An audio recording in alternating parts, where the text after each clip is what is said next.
rap album cover is making its way around social media. The cover shows pictures of men who have been murdered in Jacksonville. Local rapper Ksoo posted the picture to Instagram. It's since been taken down. He feels like the local rappers are glorifying these murders by putting the victims' faces on the album cover. It's unclear if the rappers are directly linked to these murders, but she says it's hard enough having to live with her son's violent death every day, and it makes it worse seeing her son portrayed like this.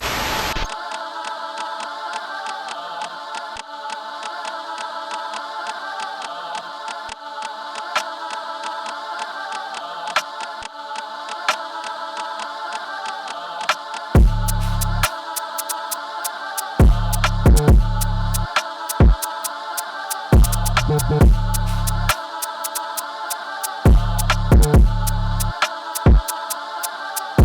the heart of Jacksonville, Florida, a war has been brewing in the streets, a war that gave birth to viral rap beefs, real-life murders, and blood spilled behind bars in broad daylight.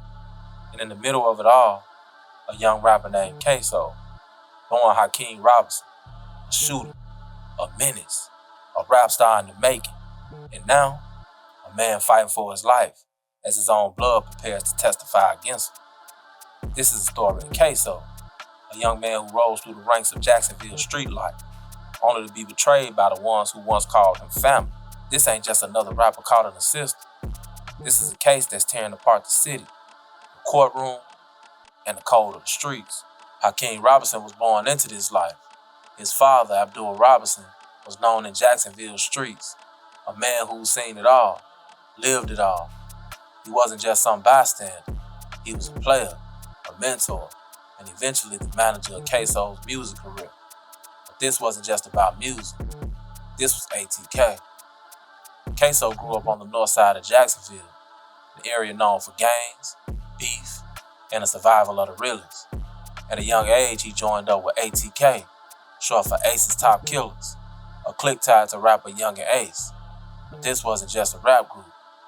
This was a movement built in retaliation, revenge, and warfare. The targets, rival sets like KTA, and Body started dropping. By the time Ksoo was 20, he already had a body count tied to his name, at least in the streets. His music videos started gaining traction, not just for the sound, but for the disrespect. Ksoo was mocking the dead, celebrating murders, and listing names in his raps that lined up with real killings in Duval County.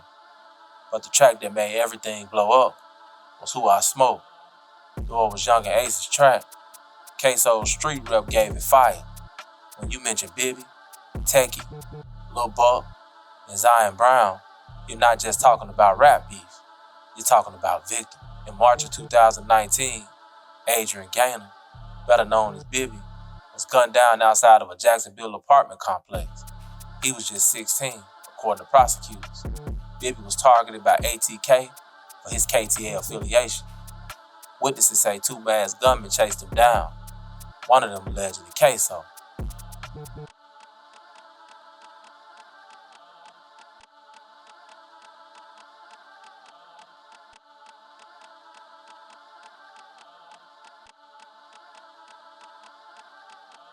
Sitting in a car, other car pulls up next to them, the person in that other car fires, opens fire, and speeds away. Now, 3 of the men died. A 4th is in the hospital with critical injuries. Now, this happened on Town Center Parkway. It's just off I-295, across from the entrance to UNF, and very close to Baptist Emergency Center, which was briefly placed on lockdown as a result of the shooting. News4Jax reporter Ashley Harding joining us now live from that area with the very latest on this investigation. Ashley. Yes, Jen and Bruce, good morning. Something I do want to mention, this is also close to UNF, and just a little while ago, UNF put out on Facebook they want people to be aware that this happened because it is so close to campus, but they also want to reiterate the police are saying it does not appear to be connected. Just to give you a sense of what we're talking about, we're right where this happened, but you can see off in the distance those UNF flags, so we are close to the entrance here. Something else I want to show you is the Crime Stoppers sign. That is to signify where this all happened, and they want people police, they want people with information to come forward. Now, we do have video from last night that we do want to keep showing our viewers. Police, they're working to learn much more about the shooter's car because that's one piece of crucial evidence that is important to this investigation. They are looking for surveillance video to help them with that. Now, in our video, you can see that white car. That's where the men were sitting when those shots were fired. There are bullet holes inside the car, plus we saw dozens of evidence markers.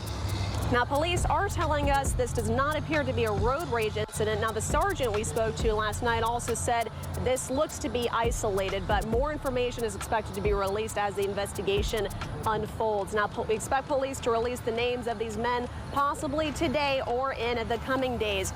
Now, I'm trying to come forward, I try to hold RJ. I'm trying to hold him. I'm trying to RJ open the door. I open the door, I'm pushing him out. I'm like, bro, I got you, bro, I got you. He grabbed my shirt. I'm like, bro, I can't move. He tell me he can't move. I jump out the car. Cope opened the door. Cope said, call it anywhere. It's Cope mine.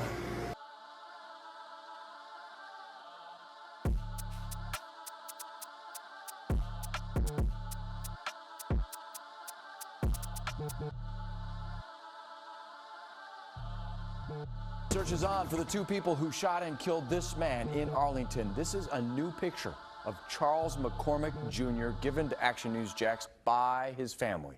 They say he was supposed to be starting a new job yesterday when he was killed. We first showed you this surveillance video of the suspects running through a backyard last night at 5. This happened after they crashed a stolen getaway car.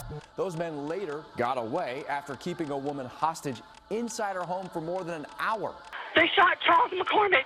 The caller, who can't be identified, told the court Charles McCormick, also known as Lil Buck, had just left her job after being hired. Despite the moment of chaos, the caller caught a glimpse of the alleged shooter. He has a black mask on. He has on a skull cap. He's running across the parking lot. I see that vehicle just pop out and it's gunning it. Minutes later, off-duty JSO Officer Collins, another state witness, testified he saw a silver Nissan speed away from the scene. He followed the car, later identifying a man in all black getting out and possibly holding a rifle. But the defense says neither witness could actually see the shooter's face and questions their descriptions. The pattern was clear. ATK was on offense. Ksoo was the face of the war. But the streets talk, and eventually the feds listened. In 2020, the dominoes started falling. Ksoo was arrested and hit with 2 first-degree murder charges. Prosecutors claimed he was the shooter in both Bibby and Lil Buck's killings. But what shocked the world wasn't the charges, it was the betrayal that followed. His own father, Abdul Robinson, the man who raised him, protected him, and managed his career flip, he agreed to testify against his own son. Abdul Robinson Sr. was facing his own charges, including accessory to murder. But in a desperate move to save himself, he made a deal. He told prosecutors that he'd testify that his son was indeed the shooter. Not just hearsay, straight up. I saw what my son did. The shooter was wearing. Yes, sir. Could you see how the shooter ran? Yes, sir. How the shooter moved? Yes, sir. Did you also see the firearm that was used? Yes, sir. Now, when you watched that video of the murder of Charles McCormick, did you recognize the shooter? Yes, sir. Who was the shooter in that video? Hakeem Robinson. Your son, Hakeem Robinson. Yes, sir. And obviously he's your son, so you're very familiar with him. Yes, sir. You're familiar with his height and his build. Yes, sir. You're familiar with how he walks and runs. Yes, sir. You've seen him move in music videos. Yes, sir. Did he have dreads back in 2020, January of 2020? Yes, sir. Have you ever seen him wear hoodies? Yes, sir. Is that common for him to wear? Yes, sir. Have you ever seen him? In street terms, that's the ultimate betrayal. To snitch is one thing, but to tell on your own blood, that broke the code. Internet and the culture. Another twist came from a man named Butta, one of Ksoo's close friends. He too flipped. Jailhouse calls and interviews reveal how Butta cooperated with the state, whether out of fear or strategy. His testimony stacked even more weight on Ksoo's back. If you see him, can you tell us where he is seated and what he is wearing? He's in a back row. Got on blue and white. And you said back, I missed the first part. Got on blue and white. And where is he seated in the courtroom? At the second table. Your Honor, will the record reflect witnesses identified Hakeem Robinson? All right, the record shall so reflect. The code of the streets used to mean something. No snitching. Family first. But this case, it rewrote everything. Now you got fathers snitching on sons, friends turning on each other. In the courtroom came the real battlefield. While locked up, Ksoo reported mistreatment and abuse. He claimed he was denied basic medical care, beaten, placed in solitary confinement for months. His legal team raised concerns about mental health, arguing that the system was breaking him down mentally, physically. But prosecutors pushed back. They say Ksoo is a cold-blooded killer, hiding behind legal tactics. They want the death penalty. Now in 2025, the trial of Ksoo is finally moving forward. Jacksonville is watching. Streets are watching. Hip-hop is watching. Will the jury believe the father over the son? Will Ksoo beat the case like so many rappers before him? Or will he go down as one of the most feared assassins Duval ever birthed? One thing's for sure, this case ain't just about murder. It's about loyalty, betrayal, and the cost of fame in the trenches. And I think that what we can learn from the case of Ksoo is this. This ain't just about rap or rival sets. It's about young black men born into war zones where loyalty is tested and survival often means picking up a gun before a book. Ksoo had a shot, the fame, the followers, the music, but in the end, the streets he rapped about swallowed him whole. And the saddest part, it wasn't his enemies who turned on him. It was the people closest to him, to the youth watching this. Understand, street life don't love you back. The ops might aim at your chest, but betrayal hits different when it comes from your own blood. This has been YNs of America. This is the story of Ksoo, the rise, the fall, and the silence before the trial.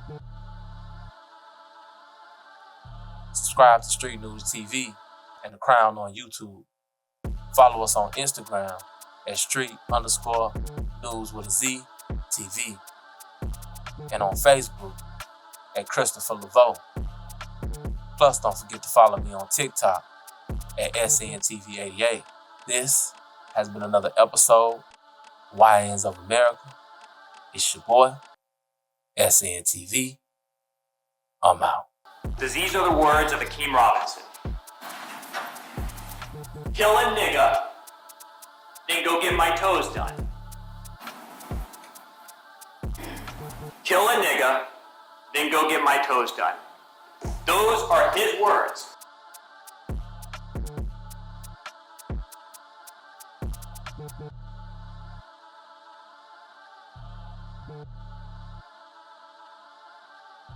Thank you.